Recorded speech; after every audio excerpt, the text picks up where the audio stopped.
Welcome to Dear Diaspora, a podcast celebrating the African diaspora and the change makers, innovators, and entrepreneurs working to make our world a better one to live in. I'm your host, Ndulwa Kowa. Let's get started.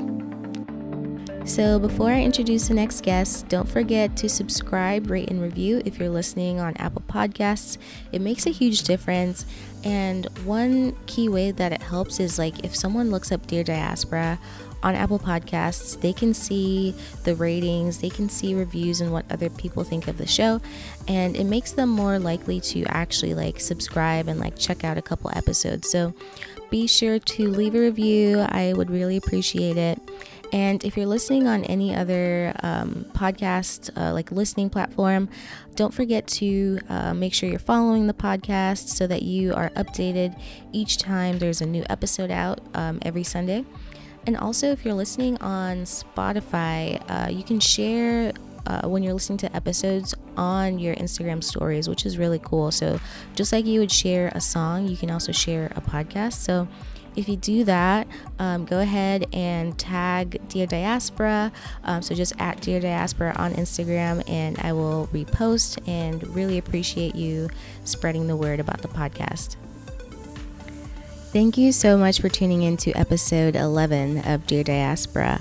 I am so excited to introduce my next guest. So during the day, she works as a Business Transformations Analyst at Kiewit Corporation. And when she's not at her 9-to-5, she's a business consultant and is also the executive director of a school that she founded in Niger, West Africa, called Grande Académie. So during the conversation, she walks us through how she went about, actually starting a school, how she funded it, how she manages it, and just overall, just her goals for the community that she started the school in. And so I feel that a lot of people will learn from her story, because I've heard so many folks, especially in the diaspora, express an interest in starting schools back home and, working on projects similar to what she's working on with Grande Académie. So I really love this conversation. And to learn more about the school, you can visit tgainc.org. So that's tgainc.org. And I will make sure that's linked in the show notes. And I can't wait for y'all to hear our conversation. So here's my chat with Balkissa Mahamane. Balkissa, thank you so much for being a guest on Dear Diaspora. I'm so happy to have you on the show. Thank you so much for having me, Ndu. Yes. And so I usually like to start out by asking where you're from and, where you grew up, and what's your experience been like living and working in the United States? I am from Niger in West Africa, and I came here in 2007 right after high school. I got married. I came here, joined my husband. And I came straight to, actually I spent 2 months in Oklahoma, then I came to Omaha, and it was October. So, of course, barely a few days after me coming here, I was like, why were you living here? Why did you end up in the middle of nowhere in this freezing cold? Oh my gosh. I was welcomed by winter coming into this country first, so it's been great. It's been my first impression. It's still the lasting. I mean, I don't think you can ever get used with the Nebraska cold, but just riding through it. So I've been going to school since I came, working part-time through school, and of course, children, family growing, children's along the way. So, funny enough, with every milestone of my education, I had a baby. Really? Funny. When I finished Metro, transferring to UNO for my bachelor's, I got my oldest one. Then when I finished my bachelor's, my second one, the same month, and then also my graduation month for my master's, my third baby came. Wow. Oh my gosh. I mean, that's really cool though that you Not even planned, but just a coincidence. Oh my gosh. And so did you get your so I saw that you have like your MBA. Did you get that from UNO as well? Mhm. Yeah, That's awesome. And when did you graduate? 2013, Two- December. Nice. Cool. And Yeah. so you said you were working even part-time through your master's degree. Yes, I Okay. was as a graduate assistant at the Nebraska Business Development Center on the Mammal Hall on UNO campus. Very cool. Very cool. Yeah, I miss Mammal Hall. I also just got my MBA this year though. But That's nice. aw, cool. And so UNO, yeah, from UNO. that's nice. Um, and so I wanted to ask, so you currently work at Kiewit Corporation. Mhm. So could you tell us a little bit about what you do at Kiewit? I started working at Kiewit in 2015. Yeah, 2015, I think. I started in the account payables department. I was supporting, well, let me backtrack. Kiewit is a construction company. They do large construction projects, large mining projects. They do um, petroleum extraction in the shores of Texas. The mining jobs were in Australia. I think they got out of Australia, but they still have some mining jobs in the US. Oh, Uh, wow. so I was supporting the energy sector of Kiewit. And the project that I was supporting were doing gas liquefaction plants in Washington, Cove Point. They were doing energy plants in California. So those were the jobs that I was. Those were the jobs that I was supporting in the account payables department. So managing the subcontract invoices and transactions, making sure that we're paying our international subcontractors safely, accurately, in a timely manner, and that we are recording those transactions accurately. So after a few months there, I think about a year, I got promoted to become a business analyst. The position that I was in was really had a lot of risk involved because the energy jobs at Kiewit involved a lot of turbines manufacturing to put in the plants. And some of those turbines or some of those parts are built in Europe, in Asia.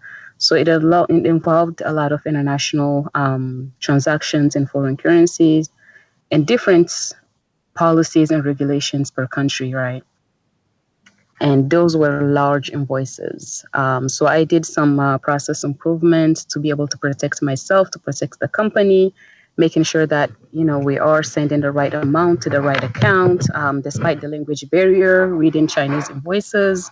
So I Wow. had to just a system where I know that I'm not entering these account numbers and it's being fed directly in the form that I needed to feed without me having to enter it because then one letter of typo can send $1 million in the wrong account.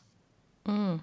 So that was the challenge in my position that really allowed me to um, earn the promotion as a business analyst with the continuous improvement team. So that is how I became a business analyst. And then after that, our team structure changed, and I joined the robotics team. Now I'm a business analyst with the robotics process automation team. And we are Wow. in the accounts payables department, the procurement teams, some of the administrative offices on the job sites. Um, Basically, we are automating some of those tasks that are manual, that are redundant, that really don't need a human brain to happen. So allowing people, to do more challenging things. Wow, that sounds fascinating. Uh, It is.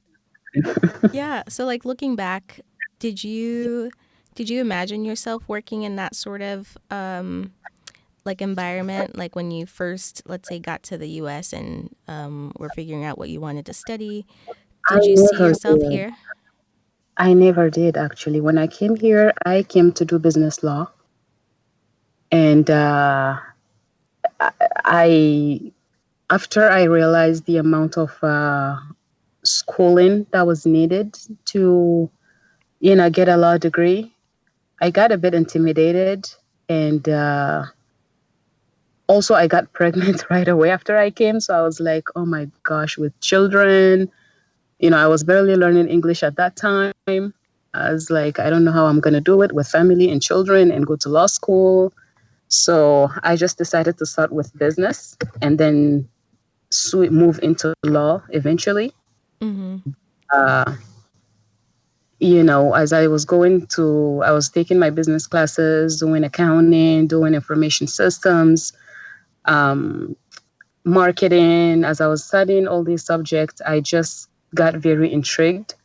And I just realized that honestly, business run the world.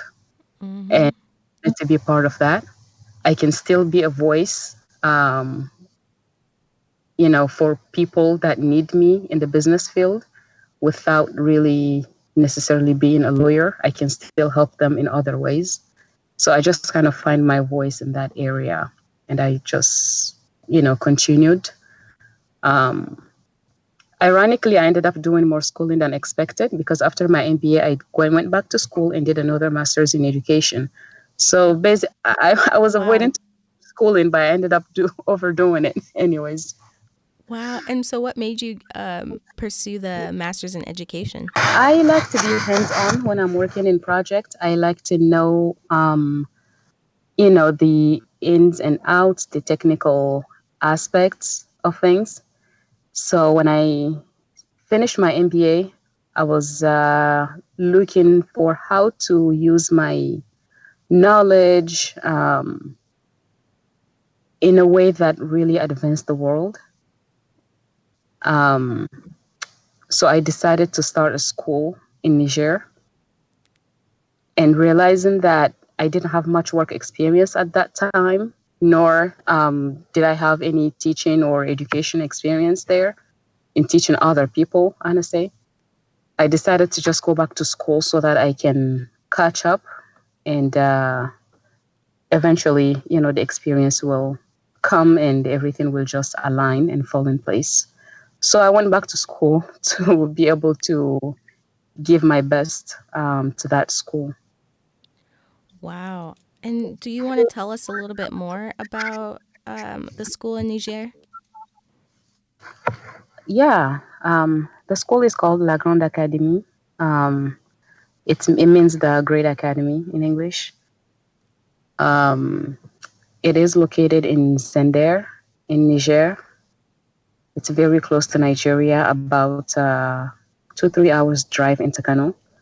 So I started that project in 2013, and my vision is to have that school be a catalyst for the development of that area because the area is very impoverished, and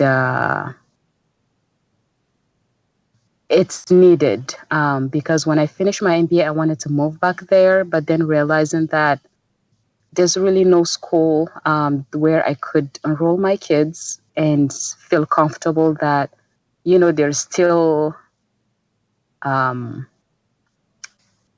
they're still ahead, if I can say that, Mm-hmm. um, because learning is very much memorizing and reciting, whatever the teacher writes or dictates.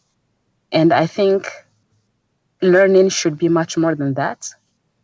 There should be hands-on activities. There should be some experimentation. There should be some um, exchange with the outside world. Globalization has made the world so small now, we cannot just live within our own reality. We kind of have to reach out to other cultures, other countries, other industries, and um, learn and integrate the different skills, different experience, different knowledges, so that we can stay, innovative. So I didn't want my children to lose that. And I realized that that's quite a bit selfish. And rather than running away, why not be the solution? So that's how I got started with the school. And my vision is that other people like me who wants to move back there can still move and find a place where they can still enroll their kids and they can continue to learn the same way they were learning outside of Niger. Wow, that is so cool. Yeah. Yeah, that's amazing. And so how did you go about so the school like is an actual like building now where and students are currently like enrolled? yeah. Okay. How did you go about like just I guess overall just managing the project, building the school, like identifying maybe local partners? Like how did that all work? So I used my contacts. I got in touch with some uncles and old teachers. I started a conversation, and they were very encouraging. And they gave me additional contact. Oh, you should talk to this one. You should talk to that one. So I spent a lot of hours over the phone, um, thanks to WhatsApp. Then I had to travel there when I did the application to get authorization from the local government. I had to travel there in person for some interviews before I could get approved. So I went there and a lot of meetings. And, when you go to Niger, you land in the capital city, and then it's a day drive to get to Zender, where I wanted to do the school. Wow. By A whole bus. day? So, oh yeah, you leave at 7 a.m. and you arrive there probably 9 p.m. Wow. So it was a lot of meetings, a lot of WhatsApp calls, messages, Google Voice calls. Yeah.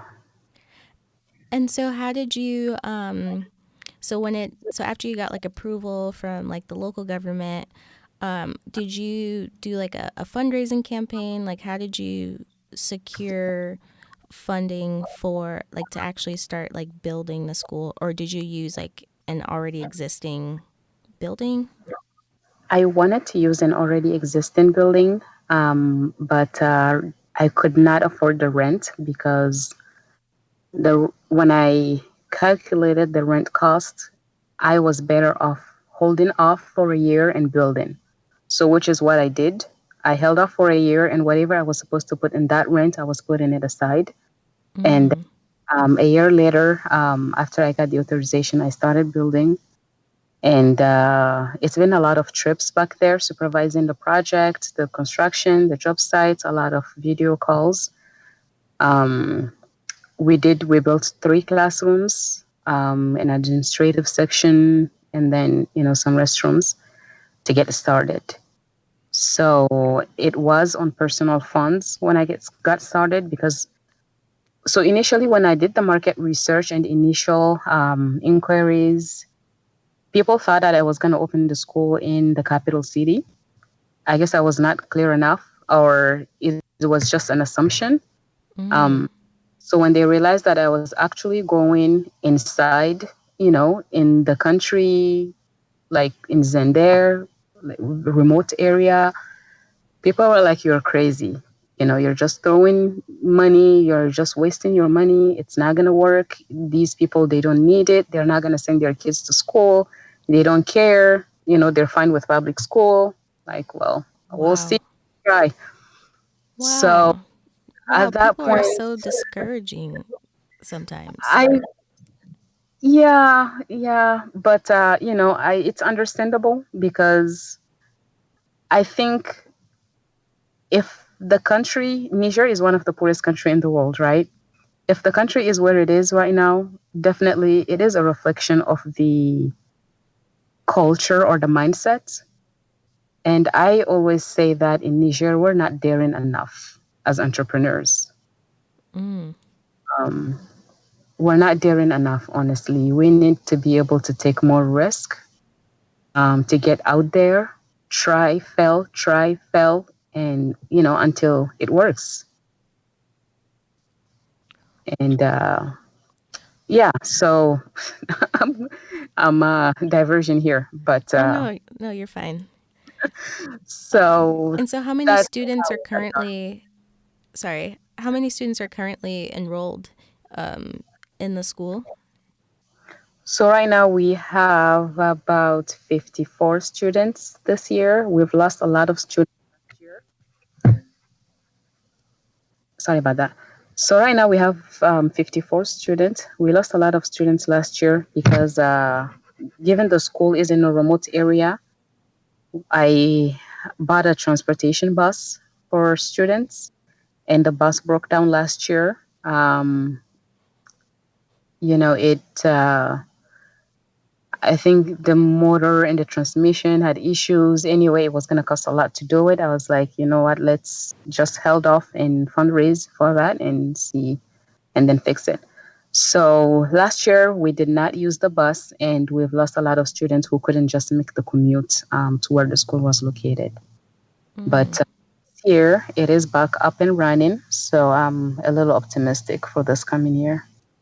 Very cool. And so do the students have to pay fees or is it free for them to attend? Um, we do have a set fee, especially for transportation, and it's I'm converting here 40,000 CFA. That's $80 a year Okay. for tuition, and then the transportation. They're just paying a portion of the cost to maintain the truck, the bus, and gas and pay the driver. So they're paying $10 a month for that. Um, And but not all students or parents can do that. So to be honest, we've probably had four people make an effort. Four parents that made an effort to pay for that for families. Everybody else, they were just coming. So we just told them to keep coming. We want them in the school. wow. And what grades like yeah, what like grades We are had there? fourth grade. Fourth grade. Okay. Yeah, Wow. we're adding grade this year because our fourth graders are moving to fifth grade. Wow. I mean, I commend you for doing this, and especially in an area that a lot of people, have discounted and said it's not worth like investing in. Mm-hmm. So it's very cool to hear that you have taken on this project.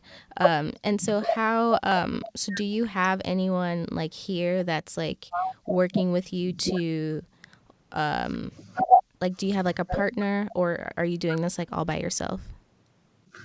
So I have support. I have people supporting me here. I have a few donors. I have a sponsorship program for a student where people can sponsor a kid for the year, and that is paying their tuition, their transportation, and their food.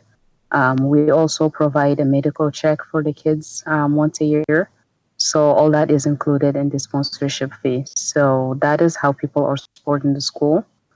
Um, so, I mean, people here who've heard about the project have been very generous in donating to support. That's awesome. And if people are interested in learning more about the school and potentially like sponsoring it, is there like a website they can visit or Absolutely. They can go to the website www.lagrandeacademy.org, or they can visit www.tgainc.org. Um, it's the Great Academy abbreviated inc.org, right? awesome. So that website, they will see another program that I run here to also support the school, which is the summer program. And that allows me to create an exchange with the students and some kids here. Like I said, those areas have to be open to the world, and those kids have to start, that kind of interaction from an early age. That's what the world is becoming. They learn to interact with kids here in a different language, in a different culture, from a younger age. Wow, that's so amazing. And so I also read that you've worked with Agaji. Is that, have I pronounced that correctly? Agaji Yeah, Assistance. Agaji.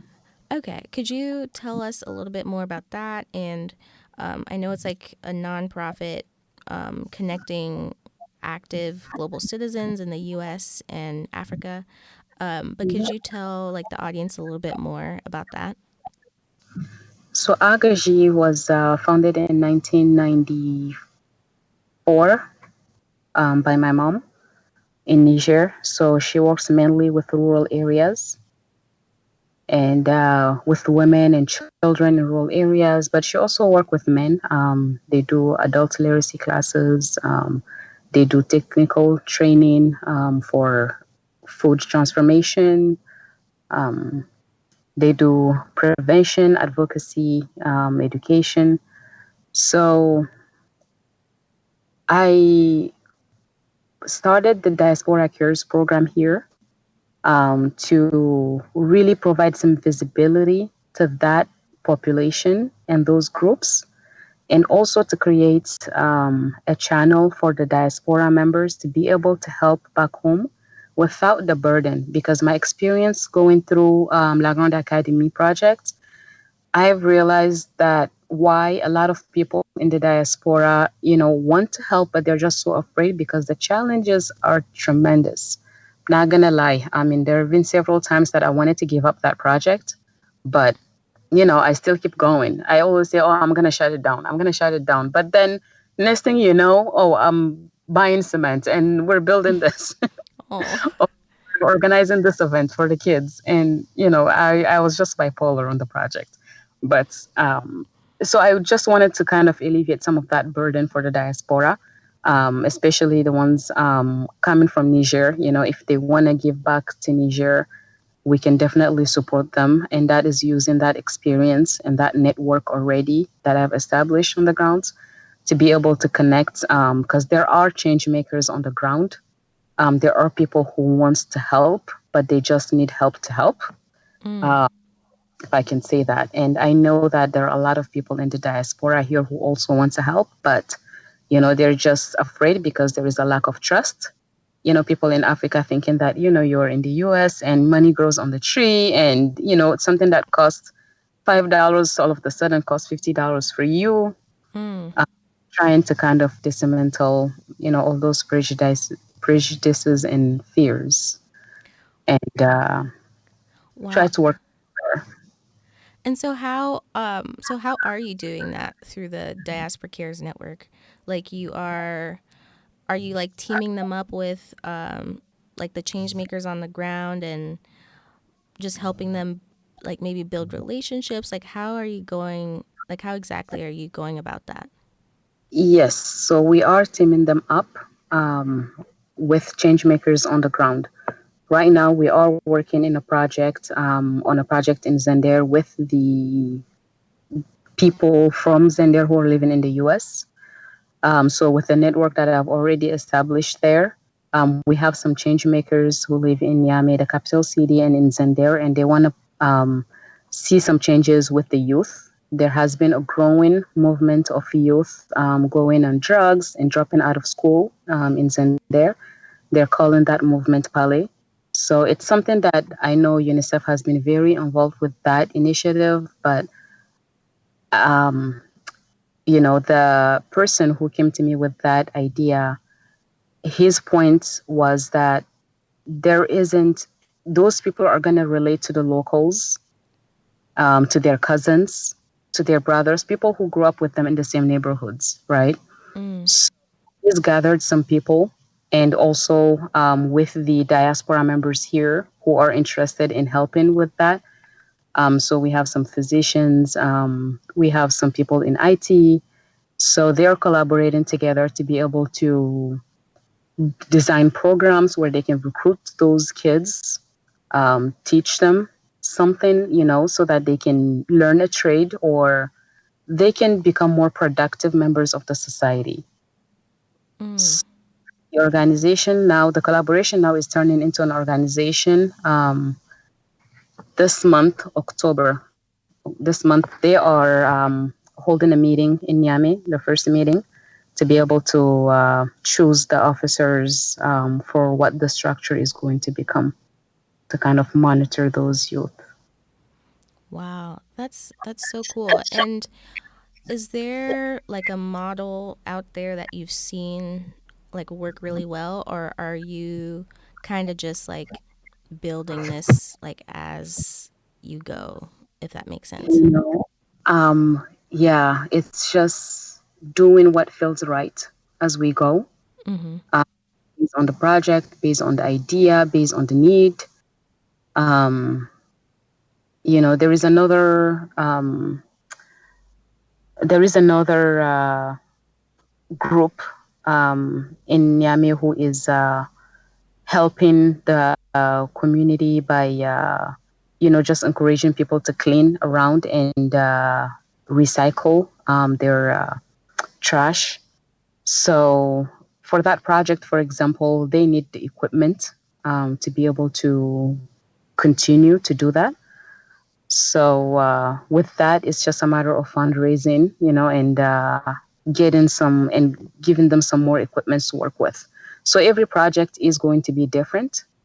Um, I would say that Diaspora Cares is really about capacity building. So it all depends on what that group or what that organization needs, or what that person needs in order to move forward.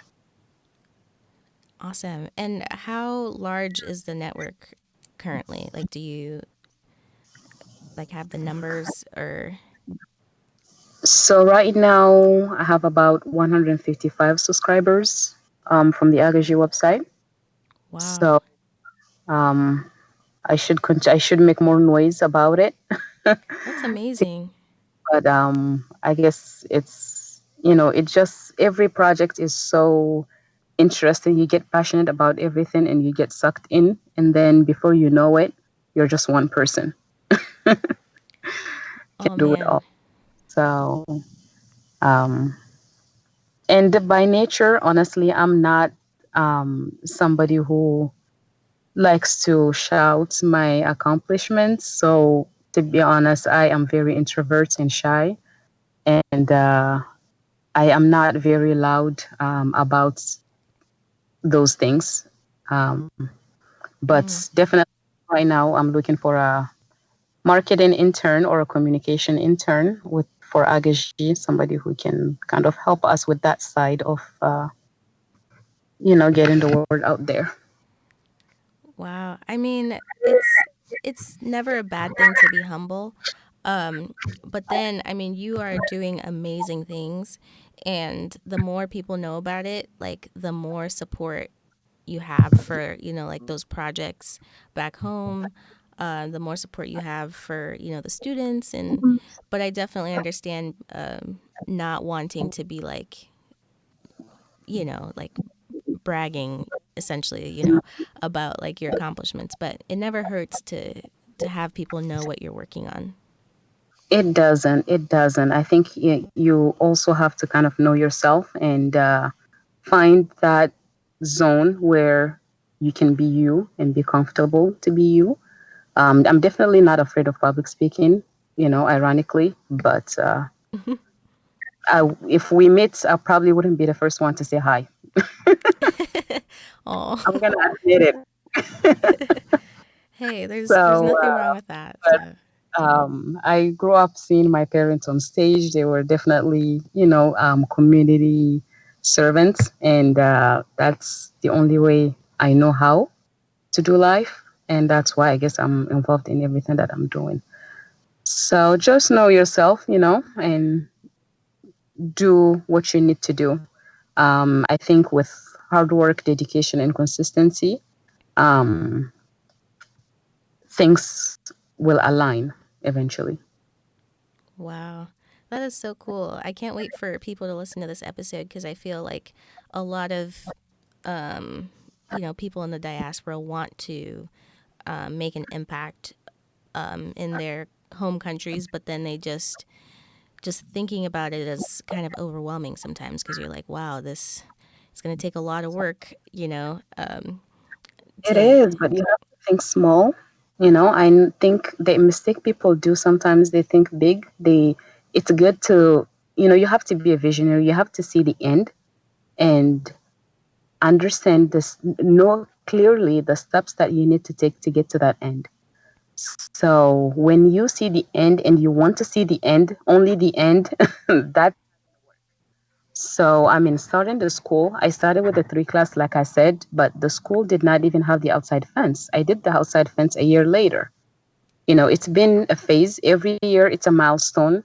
So, this year, finally, I will be able to build the section for the security guard for the school, so that we have some quite valuable equipments there, computers and so on, so that they stay safe.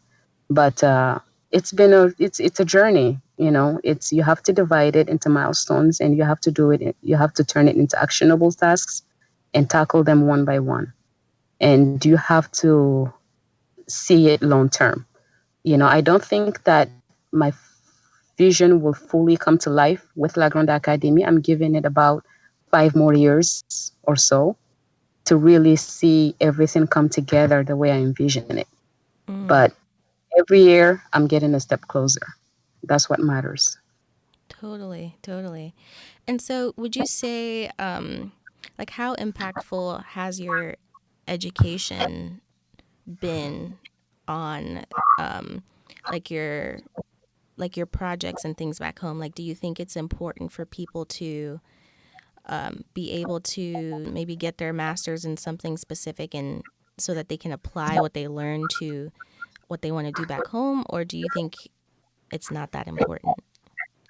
I think it is very important because school teaches you a way of thinking that you cannot just learn it like that. I mean, some people get it naturally, some people don't.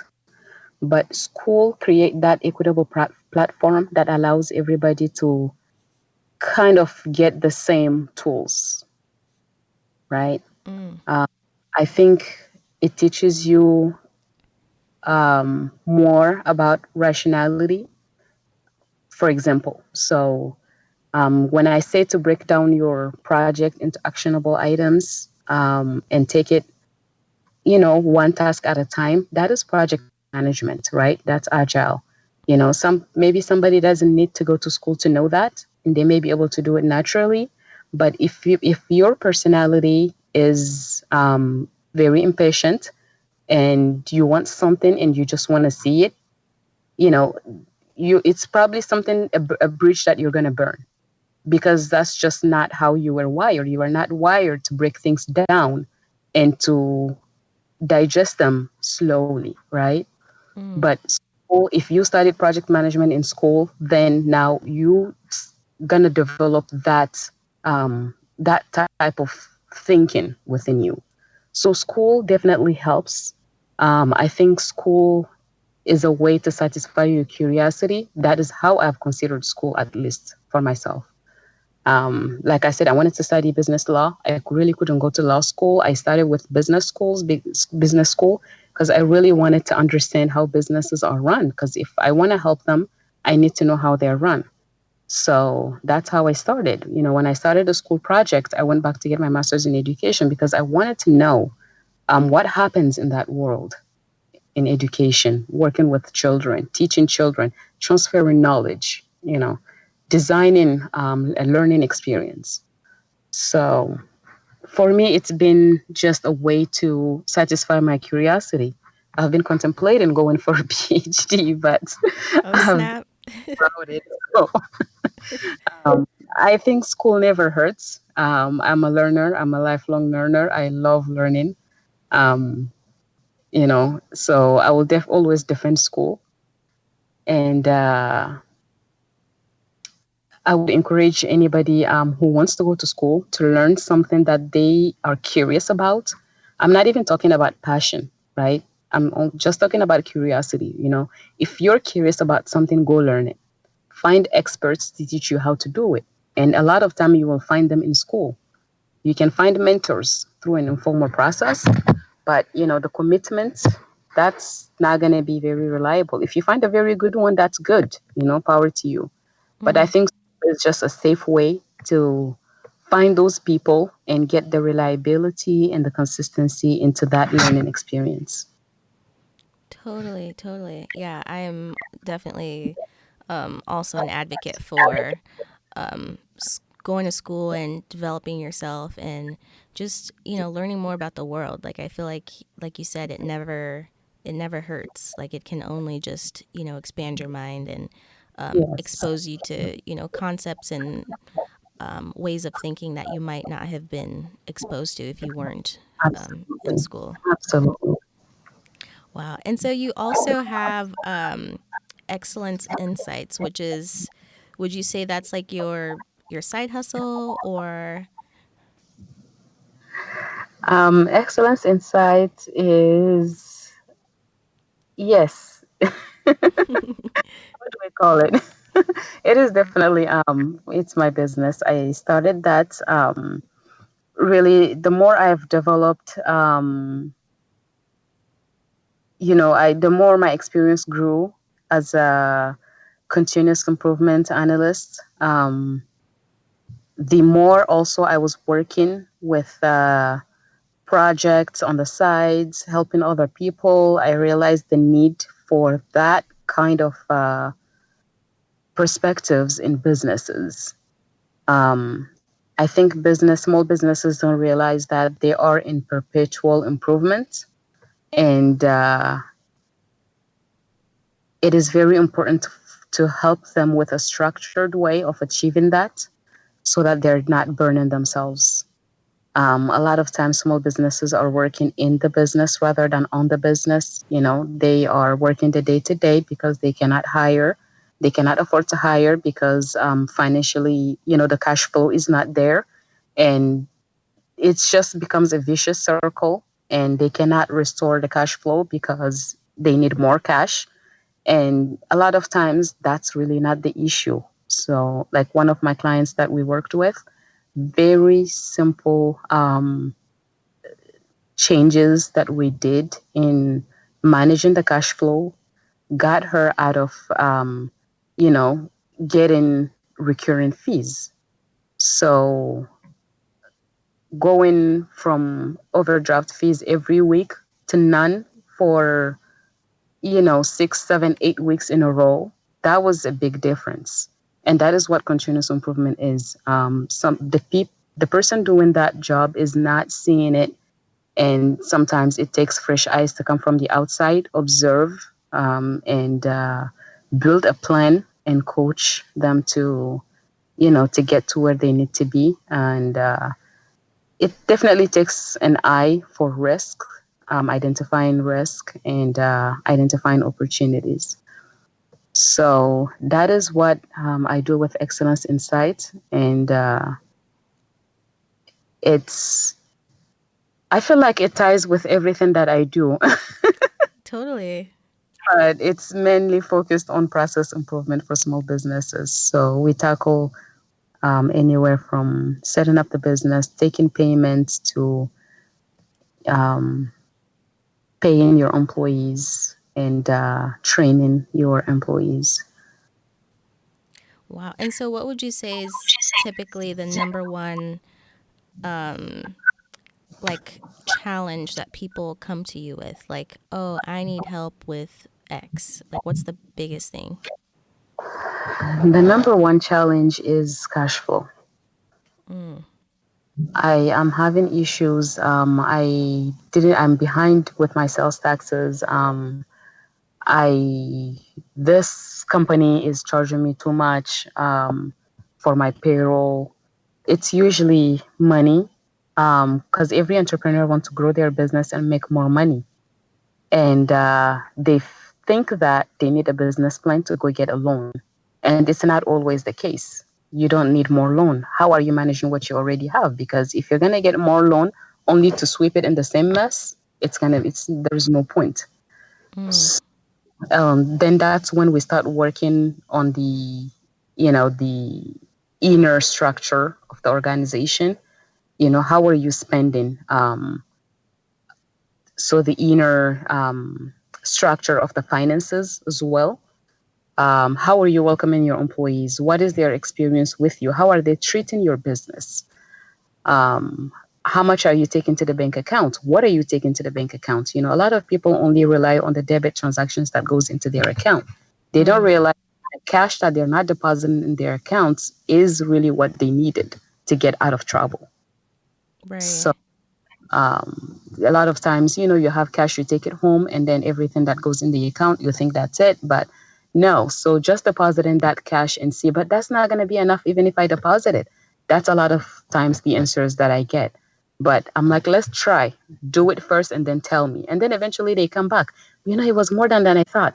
Money grows when you count it. That Mm. is real. And that is what I always repeat to people. Money grows only when you count it. You have to count it. You have to know where it goes. You cannot spend randomly. You have to organize your spending in order for it to stay.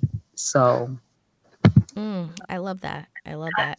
And so, what are the some of the tools you like recommend to some of your clients? Like, are you saying like, oh, use an Excel spreadsheet to keep track of stuff, or do you give them like an actual, or do you suggest like maybe a more advanced like something to like help them manage like their money? Like, what do you usually recommend?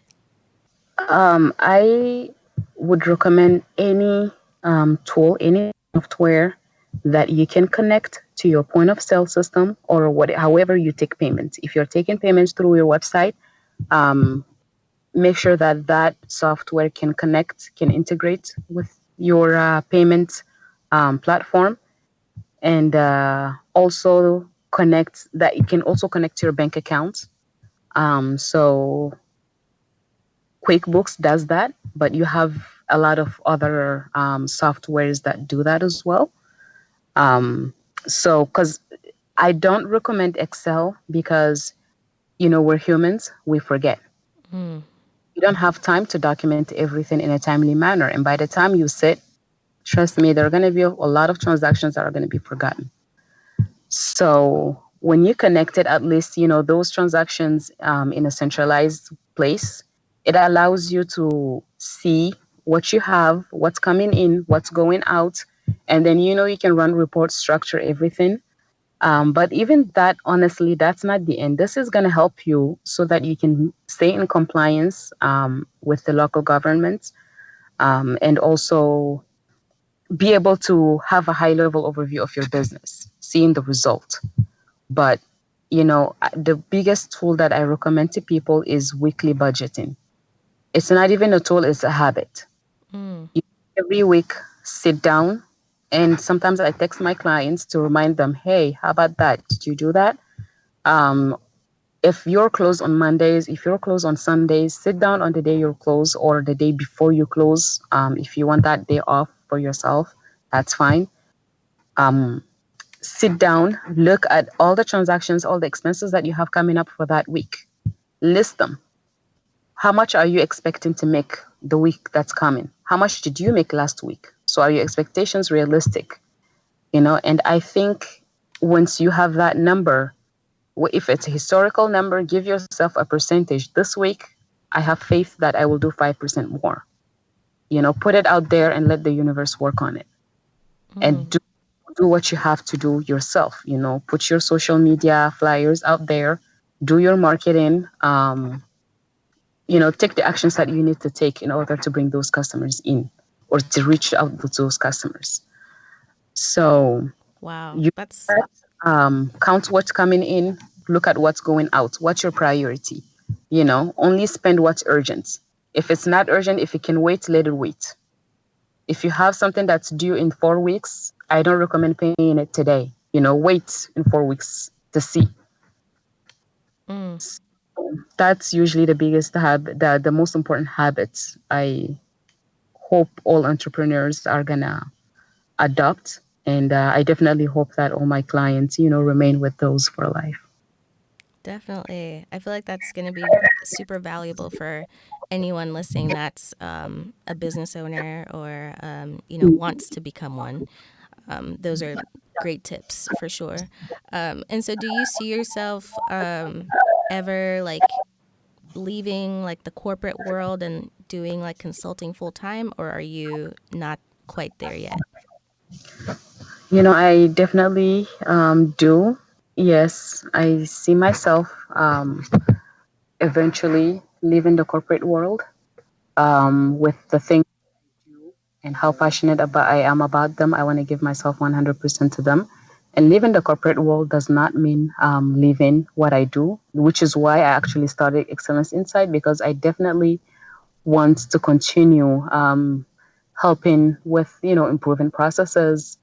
And I will say in general, I just like things becoming better, whether it's a process, whether it's a business, whether it's a community, whether it's a person. I just like to see that growth, and that's what fuels me. That's what makes me wake up in the morning. That's what makes me go to school or go back to school. So I just want things to become better than they were yesterday.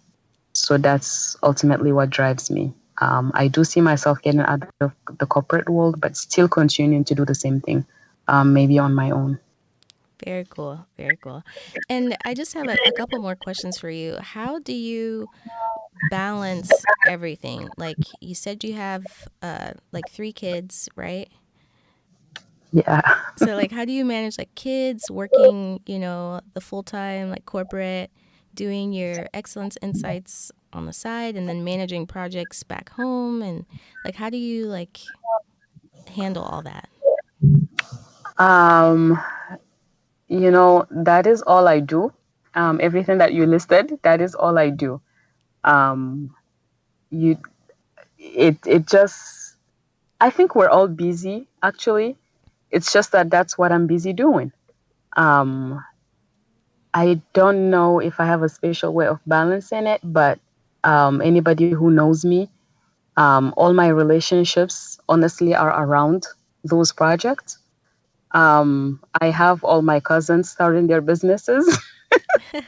Awesome. My kids, entrepreneurs as well. My daughter makes soaps. That's amazing. She sells slimes at school. Oh God. So it just runs my life, I guess. And that's my self care. That's my work. That's my everything. No, I definitely unplug. I take a break with the kids. But like I said, I am not. I don't have a lot of social obligations. Like I don't go to parties. I don't. Yeah, that's just what keeps me busy. I don't know how to explain it. I don't know how I do it, honestly. I have a good support system also. I should give credit to my sister. She's the one who, take pick up the slacks with the kids while I'm in meetings or late meetings sometimes. Um, yeah. Wow. Thank you for sharing that. I mean, you're definitely goals. Like I definitely would love to kind of do what you're doing. So it's awesome to hear You're from you. already doing that, you. Trust me. Oh, well, I You're appreciate already that. doing that in your own ways. Uh-huh. And so, my last question for you is, what about Africa's future like excites you? Wow. That shouldn't have been your last question. It's gonna be a long answer. So, honestly, what excites me about Africa's future is that Africans are about to take charge of their own value. For a long time, everything that we had valuable in Africa has been monetized by other people, other countries. It has brought a lot of value to other countries and not so much for Africa itself. And what excites me more is that Africans are about to take over and own their wealth, own their culture, own their values, and make it work for themselves. So I can see that coming. I can feel it with, all the initiatives happening out there. I know you heard about the Year of Return in Ghana. Yes. The diaspora communities, the various communities are getting more organized. So it is definitely happening. You have programs and initiatives like that supports entrepreneurships in Africa. I was actually with La Grande Académie. I participated in one, the Tony Elumelu Entrepreneurship Foundation. Every year, they give a grant to 1,000 entrepreneurs, and now they're giving actually grants to more than 1,000 entrepreneurs every year. So, that alone, it's making a difference. And you have several like that. That's just one that I've been involved with. You have several ones like that.